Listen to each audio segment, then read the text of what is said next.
call St. Kitts and Nevis passport. It's my second passport. I used it to renounce my US citizenship. I was born in the US, and it was my first step towards true freedom. If you have one of these, St. Kitts and Nevis, Dominica, Antigua, St. Lucia, Grenada, you probably got it by investment, by donation, just like me. I've been to over 30 countries all around the world. I know what it's like to have a Caribbean passport, and currently, for Caribbean passport holders, there's a lot of uncertainty. There's a lot of fear. There's a lot of doubt as to the future of these passports. Are we going to lose visa-free access to a lot of countries? Are we going to have more problems opening bank accounts, opening companies, using it to get residency around the world? For example, IMI Daily recently posted, European Parliament votes to establish new visa waiver suspension mechanism. The European Union is moving forward with potentially canceling visa-free access for Caribbean passport holders. Maybe other countries follow suit. Maybe other countries start adding more restrictions. Probably will have issues with some banks. For example, now if you have a restricted nationality and you have a Caribbean passport, let's say you're from Nigeria, nothing against the Nigerians, I love the Nigerians, but Nigeria is seen by some banks, by some regulators, by some residency permit officers, it's seen in a bad light, nothing against you. Maybe you got a St. Kitts passport, now you try to apply for a residency permit, you try to apply for a golden visa. In the UAE, for example, you will have extra scrutiny because they know that you bought this passport.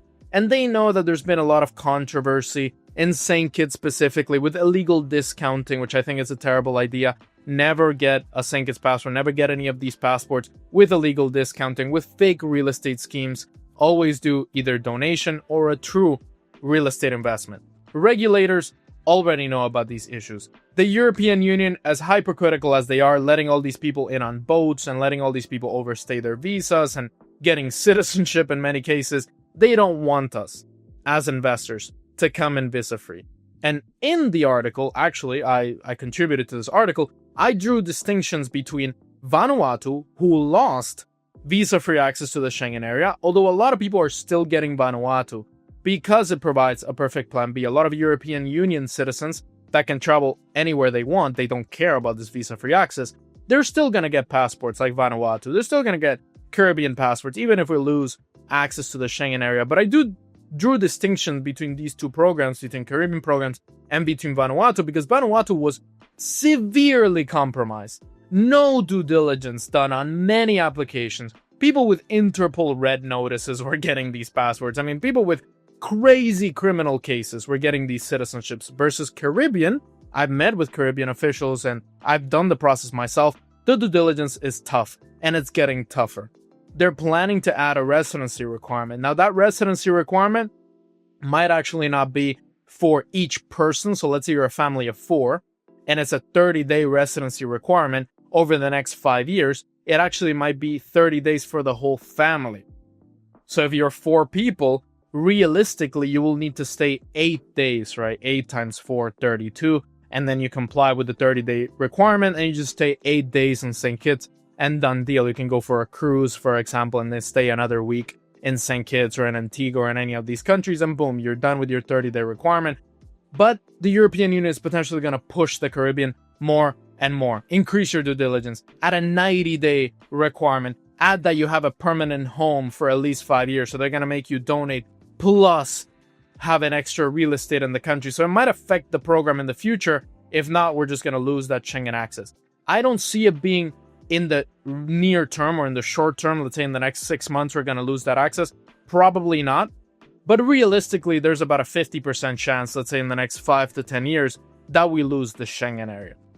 That is why I think any Caribbean passport holder that relies on Schengen access, that relies on that Caribbean passport to open companies, to open bank accounts.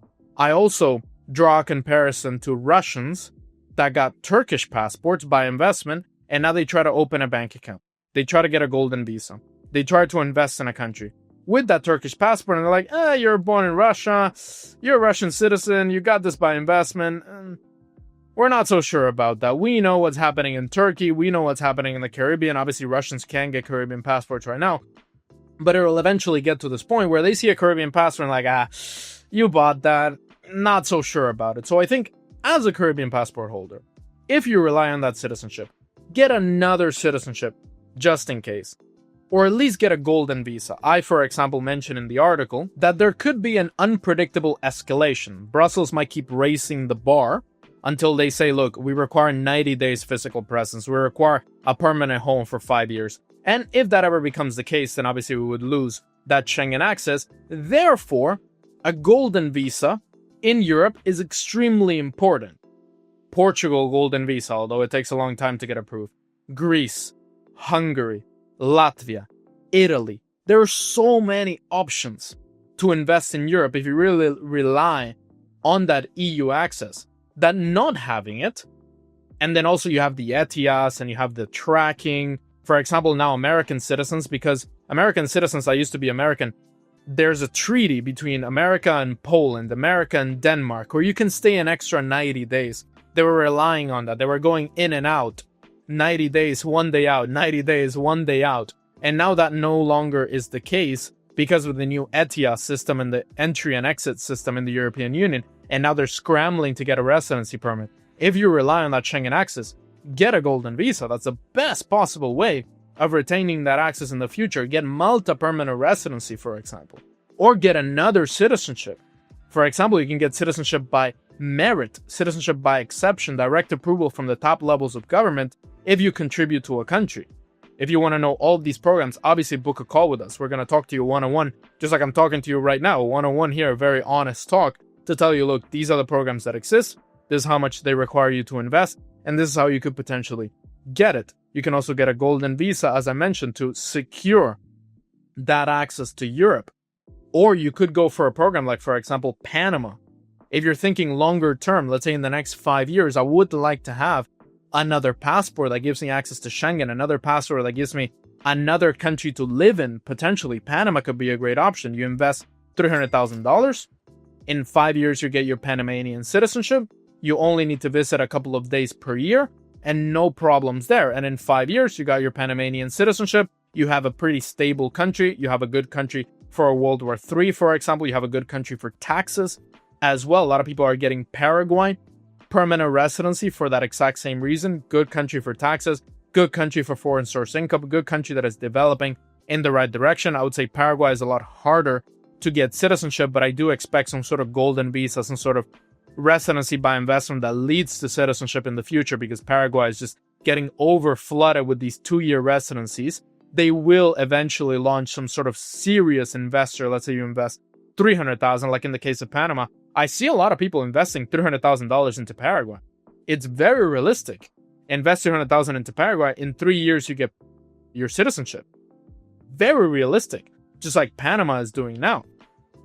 Other countries, for example, like Portugal, although they will increase from 5 years, potentially to 7, potentially to 10 years, but it's a good long-term decision. And as I mentioned, citizenship by merit. Let's say you invest in the Balkans, you start a business, you hire people, you invest into real estate, you start some sort of business in the country and you get it. That Schengen access is a lot more permanent. That worldwide visa-free access is way more permanent than something like the Caribbean. And they're not giving out their citizenship to thousands or tens of thousands of people. The people that got citizenship by illegal discounting are thousands of people in the Caribbean, and they're receiving letters now that they need to top up their investment because they didn't pay the right amount.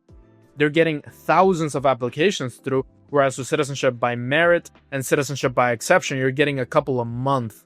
So it's a lot more solid of an option long term. And even if these passports start losing that visa-free access, a lot of our clients actually don't really care. Most of the market, yes, is people that need access to other countries. But if you're German or Spanish or British, you don't really care if you can travel to any country visa-free because you already have that visa-free access and you're not going to lose it. And you might even be an EU citizen, so who cares? Or you're a US citizen and you're not going to renounce, which is a big decision to renounce your US citizenship. You're not going to renounce, so you're going to have that access to Schengen whenever you want. You just have it as a plan B. Maybe you never use it. Maybe you spend 250 grand, you spend 300 grand, you spend 500 grand into a golden visa, and maybe you never use it, but you have it. A lot of Americans right now are investing into Italy, getting the Italian golden visa, and they never plan on living in Italy. They just have it as a backup. They just have it as a plan B. And I think everyone should have a second passport, should have a plan B, should have some sort of permanent residency, some sort of investor residency permit in case things change in your country, in case your children need it. You also want to help the next generations. Maybe you don't care about Europe, but maybe they do. Maybe you don't care about South America, maybe they do. Maybe in the future, South America develops extremely well, and they're going to benefit from that because of what you're creating now.